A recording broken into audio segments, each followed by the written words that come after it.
প্রিয় দর্শক, এনটিভির নিয়মিত সাপ্তাহিক আয়োজন এনসিসি ব্যাংক বিচ টাইমে আপনাদের সবাইকে স্বাগত। আমি ফরিদ আলম আপনাদের সাথে রয়েছি।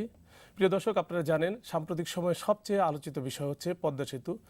আসলে পদ্মা সেতু শেষ পর্যন্ত হবে কি হবে না, বিশ্বব্যাংকের এখানে একটা ঋণ ছিল, সেই ঋণটা শেষ পর্যন্ত বাতিল হয়েছে, দুর্নীতির অভিযোগ তারা তুলেছিল। সরকার বলছে যে তারা নিজস্ব অর্থায়নে পদ্মা সেতু করবে। শেষ পর্যন্ত এটা নিয়ে টানাপোড়েন এখনও রয়েছে, কথা হচ্ছে কিভাবে হবে কি হবে না, সেসব বিষয় নিয়ে আজকে আমরা আলোচনা করব। এ বিষয়ে আলোচনা করার জন্য আজকে স্টুডিওতে উপস্থিত রয়েছেন সাবেক তত্ত্বাবধায়ক সরকার উপদেষ্টা ডক্টর আকবর আলী খান এবং বাংলাদেশ ব্যাংকের সাবেক গভর্নর ডক্টর সালাউদ্দিন আহমেদ। আপনাদের দুজনকে স্টুডিওতে আসার জন্য ধন্যবাদ। ডক্টর আকবর আলী, আপনার কাছে প্রথমেই জানতে চাচ্ছি যে এই যে বিশ্বব্যাংক পদ্মা সেতুর যে ঋণটা যেটা ছিল সেই চুক্তিটা তারা বাতিল করেছে, তো সরকার বলছে যে তারপর বাতিল হওয়ার পর থেকেই বলছে তারা নিজস্ব অর্থায়নেই সেতুটা করতে চাচ্ছে। এটাকে আসলে আদৌ সম্ভব বলে মনে করেন আপনি? না, নিজস্ব অর্থায়নে প্রকল্প বাস্তবায়ন করা অসম্ভব কিছু না, কিন্তু সমস্যা অনেকগুলি দেখা দিবে। এবং যদি দেখা যায় যে পদ্মা সেতু করতে গিয়ে দেশের অন্যত্র অর্থনৈতিক ক্ষতিগ্রস্ত হয়, তখন সেটাকে কিভাবে সামাল দেওয়া হবে সেটা সম্বন্ধে ব্যবস্থা গ্রহণ করতে হবে। কাজেই যদি আমাদের দেশীয় অর্থায়নে এটা করতে হয়, তাহলে যে সমস্যাগুলি দেখা দিবে সেই সমস্যাগুলি হলো আমাদের বৈদেশিক মুদ্রার রিজার্ভের উপরে চাপ পড়বে এবং তাতে আমাদের যে বৈদেশিক মুদ্রার হার সেটা অবমূল্যায়ন হওয়ার সম্ভাবনা দেখা দিবে। তারপরে সুদের হার অনেক বেশি খরচ হবে। তারপরে যেটা হবে, নিজস্ব অর্থায়নে করতে গেলে পরে বিদেশি যারা ভালো ঠিকাদার আছে তারা অংশগ্রহণ করতে চাইবে না, কারণ যদি কোনো কারণে সেতুর ব্যয় বেড়ে যায় তাহলে সরকার যদি সেই টাকা সংগ্রহ করতে না পারেন তাহলে তাদের অসুবিধা হবে। সুতরাং ঠিকাদার পাওয়ার ক্ষেত্রে সমস্যা দেখা দিবে। এবং যদি আমরা অভ্যন্তরীণ সম্পদ দিয়ে এটা করি তাহলে অন্য অন্য জায়গায় বিনিয়োগের ক্ষেত্রে সম্পদের অভ্যন্তরীণ বিনিয়োগ, যেটা অভ্যন্তরীণ বিনিয়োগের অভাব দেখা দিবে, ব্যক্তিগত ঋণের ক্ষেত্রে সমস্যা হবে। কাজেই এই বিভিন্ন ধরনের সমস্যা দেখা দিবে। এখন এই সমস্যাগুলি কিভাবে মোকাবেলা করা হবে সে সম্বন্ধে সরকারের পক্ষ থেকে আমরা এখনো কোনো উদ্যোগ দেখতে পাইনি। অসম্ভব আমি বলবো না, কিন্তু বিভিন্ন ধরনের উদ্যোগ নিতে হবে, অনেক অপ্রিয় সিদ্ধান্ত গ্রহণ করতে হবে। এগুলো কিভাবে করা হবে সেটা দেখার পরে আমরা বলতে পারবো যে এটা কতটুকু করা যাবে। আচ্ছা, ডক্টর সালাউদ্দিন, আপনার কাছে জানতে চাইবো যে আপনি তো বাংলাদেশ ব্যাংকের গভর্নর ছিলেন, যে উনি যেটা বললেন যে নিজস্ব অর্থনীতি করা অসম্ভব কোনো কিছু না, তবে অনেক ধরনের সমস্যা দেখা দিতে পারে। তা আপনি কি মনে করেন যে এগুলি কি নিজস্ব অর্থায়নে করতে গেলে ব্যাংকগুলোতে কি ধরনের সমস্যা হতে পারে বা কি কি সমস্যার সৃষ্টি হতে পারে? প্রথমত এই এই এই এত বড় একটা বিশাল প্রকল্প করতে নিজস্ব অর্থ করতে বিস্তারিত আর্থিক আপনার যে খাতগুলো কোত্থেকে টাকাগুলো আসবে কিন্তু বিস্তারিত কিন্তু ওয়ার্কআউট করতে হবে। সেটা কিন্তু সরকার মানে অ্যাডহক ভাবে আমি শুরু করলাম, এই এডিবির থেকে কিছু টাকা এনে হঠাৎ করে শুরু করলাম, আগামী বছর কি করব, এইগুলো আগেই কিন্তু বিস্তারিত কিন্তু আপনার সোর্সগুলি করতে হবে। একটা সোর্স আপনার যেটা বলছে যে আপনার সরকার বন্ড ইস্যু করবে এবং বিভিন্ন সেক্টর থেকে আনবে, আর বাংলাদেশ ব্যাংক থেকে ফরেন এক্সচেঞ্জ নিয়ে আসবে। সে তো ডক্টর আকবর আলী খান সাহেব যেটা কোনো একটা রিজার্ভের হিসেবে চাপ করবে। তাছাড়া আমাদের আইএমএফের সাথে কিন্তু আমি কিছু এগ্রিমেন্ট আছে, রিসেন্টলি আইএমএফ থেকে $1 বিলিয়ন নেওয়া হয়েছিল। সেখানে কিন্তু কতগুলি শর্ত থাকতে পারে, সেগুলো আমরা জানি না। শর্তগুলো যে ফরেন এক্সচেঞ্জ রিজার্ভটা কীভাবে ব্যয় করবে, কারণ আপনি $1 বিলিয়ন নিয়েছেন ব্যালেন্স অফ পেমেন্ট সাপোর্ট, সেখানে আবার $1 বিলিয়ন আবার দিয়ে দিচ্ছেন পদ্মা ব্রিজে, তার মানে সেটার এফেক্ট সেটা হয়তো তারা বলবে, আর অন্য জিনিস এফেক্ট পড়বে। আর দ্বিতীয়ত যে আপনার আমাদের বিনিয়োগ সঞ্চয় বিনিয়োগ এখন 25-26% জিডিপি, এবং এটাকে বাড়ানো যাচ্ছে। এবং এখন আপনি দেখছেন যে আমাদের সঞ্চয়ের হার কম, যেহেতু লোকজনের যে ক্রয় ক্ষমতা যে খুব যে বাড়ছে তা না সার্বিকভাবে যেটা। অতএব যে আপনি দেশীয় সম্পদ যে আহরণ করবেন, সেভিংস ব্যাংকার আপনি দেখবেন কত 15%, 12%, 13% ডিপোজিটে, সেটা ডিফিকাল্ট। আর দেশীয় অর্থে যে সরকার যদি বড় করে ব্যাংকিং সেক্টর, অলরেডি বড়োইং এর একটা ইস্যুতে crowding out effect, private sector তো ডেফিনেটলি আপনার এফেক্টেড হবে, সুদের হার বেড়ে যাবে, লিকুইডিটি ক্রাইসিসটা একটা হবে। কারণ আপনি দেখছেন ব্যাংকারদের এখন যেরকম অবস্থা হচ্ছে আর কি, মানে আমাদের যে অর্থ প্রবাহ, ব্যাংকাররা নতুন লোন নতুন অ্যাসেট ক্রিয়েটও করতে পারছে না। সেই প্রেক্ষিতে এগুলি সব ইমপ্লিকেশনগুলো দেখে তারপরে বলা যাবে। তা আপনারা দুজনে জানেন যে পদ্মা সেতুর সর্বশেষ অবস্থাটা কি, এটা নিয়ে তো আমাদের হাতে একটা প্রতিবেদন রয়েছে, আমরা একটু দেখবো যে আসলে শেষ অবস্থাটা কি। দুর্নীতির অভিযোগে বিশ্বব্যাংকের ঋণ চুক্তি বাতিলের পর সরকার নিজস্ব অর্থায়নে পদ্মা সেতু নির্মাণের কথা জানিয়েছিল। পদ্মা সেতু আমরা করতে পারবো না, এটা হয় না। আমরা দরকার হলে নিজেদের অর্থায়নও করব।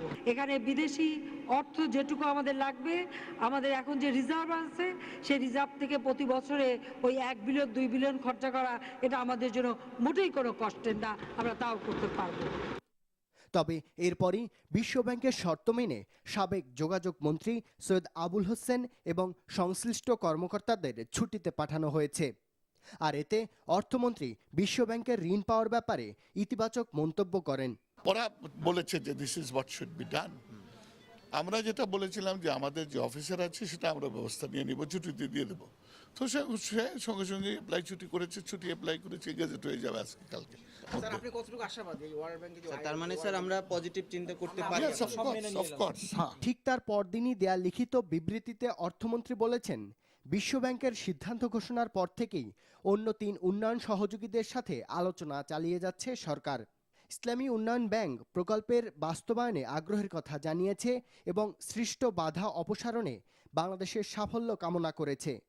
জাইকার সাথেও সার্বক্ষণিক আলোচনা চলছে জানিয়ে বিবৃতিতে বলা হয়, জাইকার সভাপতি এ বিষয়ে বিশ্বব্যাংকের সাথে আলোচনা করছেন। এশীয় উন্নয়ন ব্যাংকের সাথেও সরকারের সাথে আলোচনা চলছে। পদ্মা সেতুতে বিশ্বব্যাংকের অর্থায়ন বাতিল করার সিদ্ধান্ত পুনর্বিবেচনার দাবি রাখে উল্লেখ করে অর্থমন্ত্রী বলেন, এখনও তিনি আশা করছেন বিষয়টি পুনর্বিবেচনা করা হবে এবং বাংলাদেশকে যে অপবাদ দেওয়া হয়েছে তার স্খলন হবে।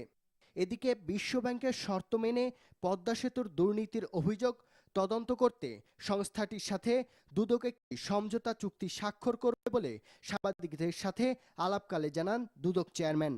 আর বৃহস্পতিবার অর্থমন্ত্রী জানান, বিশ্বব্যাংক নয় অন্যান্য দাতাদের পরামর্শেই আবুল হোসেন সহ অন্যান্যদের সরানো হয়েছে। তারা বলছেন যে তারা এটা দেখতেছেন, সুতরাং আমরা অপেক্ষা করছি যে তাদের উপদেশটা আলটিমেটলি কি হয়। সেই উপদেশ ইসলামিক ডেভেলপমেন্ট ব্যাংক থেকে পেয়েই গেছি ইতিমধ্যে।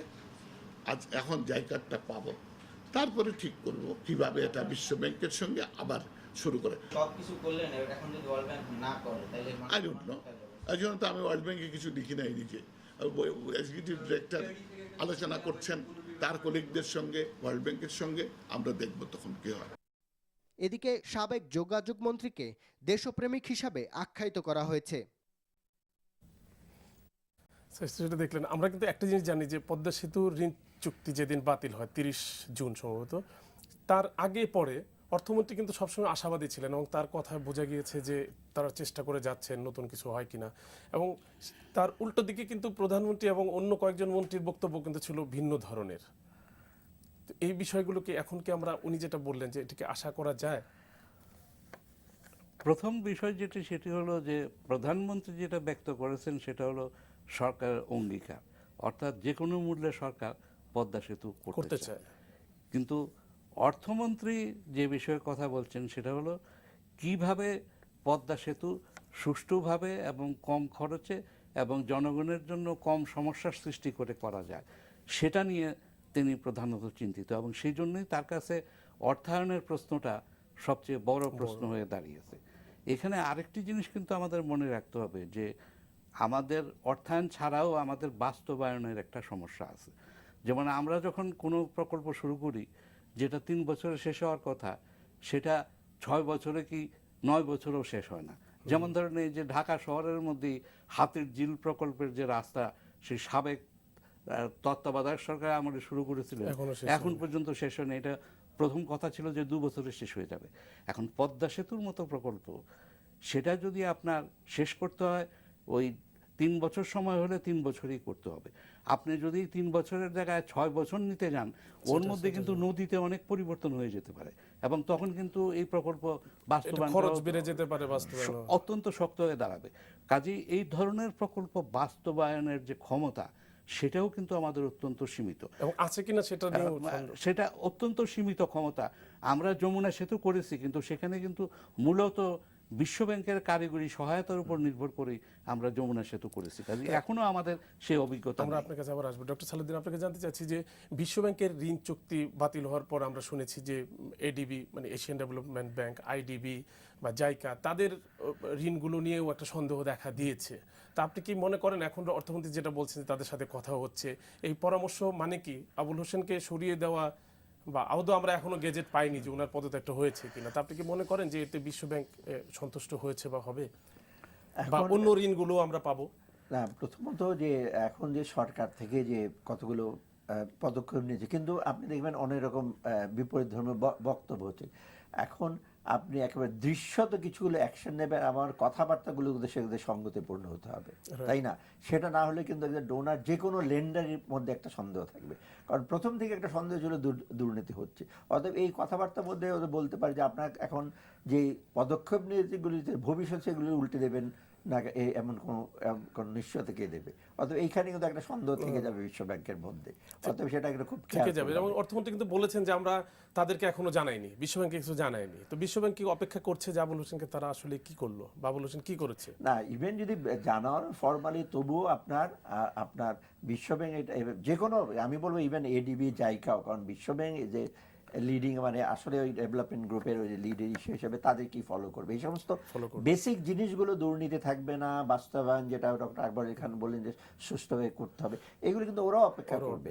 ওরা এখন বলছে যে আমরা দিতে পারি, নীতিগতভাবে কেউই বলছে না যে পদ্মা সেতু ব্যাপারে অর্থায়ন করবে না, কিন্তু তারা চাচ্ছে যে এটা একেবারে স্বচ্ছভাবে হোক, দুর্নীতি মুক্ত হোক। এবং আর আমি বাস্তবায়নের যদি এটা দেখি, নিজস্ব অর্থায়নও যদি করেন আপনি দেখবেন আমাদের নিজস্ব অর্থায়নের একটা স্ল্যাকনেস চলে আসে, একটা ঢিলেমি চলে আসে বাস্তবায়ন। কিন্তু এই পদ্মা সেতুর মতো অর্থ, যেখানে রিভার ট্রেনিং, তারপর ব্রিজ, তারপরে আপনার যে তারপরে রোডগুলো, এগুলি কিন্তু অনেক কমপ্লিকেটেড, এবং যে পেমেন্ট সিস্টেম, আপনি বিদেশের যে যাদেরকে বিশেষজ্ঞ আনবেন, এগুলো কিন্তু খুব স্ট্রাকচার্ড পেমেন্ট। আমরা আপনার কাছে ফিরে যাবো ডক্টর আকবর আলী, আমরা জানি যে আপনি বিশ্বব্যাংকের একটা বড় পদে ছিলেন, আমরা আপনার কাছে জানতে চাইবো যে এই ধরনের ঋণ চুক্তি যেটা বাতিল হয় সেটা কি পুনর্বিবেচনা করার কোনো ইতিহাস বিশ্বব্যাংকের রয়েছে কিনা? কিন্তু তার আগে আমরা আরেকটা ছোট্ট একটু প্রতিবেদনের মতন আছে, যেটা লন্ডনে আমাদের প্রধানমন্ত্রী শেখ হাসিনা বলেছেন গত 26 তারিখে ওইখানকার স্থানীয় সাংবাদিকদের সাথে আলোচনার সময়, আমরা সেটা একটু দেখবো কি বলেছেন উনি। শুক্রবার লন্ডনে উদ্বোধন হচ্ছে অলিম্পিকের। ব্রিটেনের রানীর আমন্ত্রণে এর উদ্বোধনী অনুষ্ঠানে যোগ দিতে বুধবার বিকেলে লন্ডনে পৌঁছান প্রধানমন্ত্রী শেখ হাসিনা। সন্ধ্যায় বাংলাদেশ হাই কমিশনের উদ্যোগে আয়োজিত ইফতার আর মতবিনিময়ে যোগ দেন তিনি। সফরের উপলক্ষ অলিম্পিক হলেও কথা বলেন সাম্প্রতিক নানা ইস্যু নিয়ে। যে কোন মন্ত্রীর এই গার্ডস থাকে যে যখন এ ধরনের কথা হয় বা কিছু হয় সে রিজাইন দিয়ে যায়? তার দেশপ্রেম আছে বলেই তো রিজাইনটা দিয়েছে। কাজে আমার সিদ্ধান্তের কথা বলে, আমাকে যদি কারো সম্পর্কে সঠিক তথ্যটা সরবরাহ করতে না পারে, তাহলে কেন, কিভাবে আমরা তার বিরুদ্ধে ব্যবস্থা নেব আমাকে বলেন?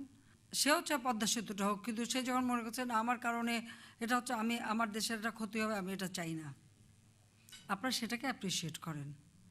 পদ্মা সেতু নিয়ে বিশ্বব্যাংকের অভিযোগে কেন আগেই সাড়া দেয়নি সরকার, মন্ত্রী সৈয়দ আবুল হোসেনের পদত্যাগ কেন এত বিলম্বিত হলো, এসব প্রশ্নের উত্তর দেন শেখ হাসিনা।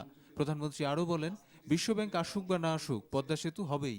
বিশ্বব্যাংক যখন এই পরামর্শক নিয়োগের বিষয় হলো, একটা কোম্পানির জন্য তারা বারবার চাপ দিচ্ছিল বাংলাদেশ সরকারকে এবং মন্ত্রীকে, ওই মন্ত্রীকে, যে ওই কোম্পানিকে যেন পরামর্শক নিয়োগ দেওয়া হয়। এখন যদি আমি প্রশ্ন করি যে বিশ্বব্যাংক তাহলে কত % টাকা খেয়ে ওই কোম্পানির জন্য তদবির করেছে, কত % পেত ওই কোম্পানি যদি পেত?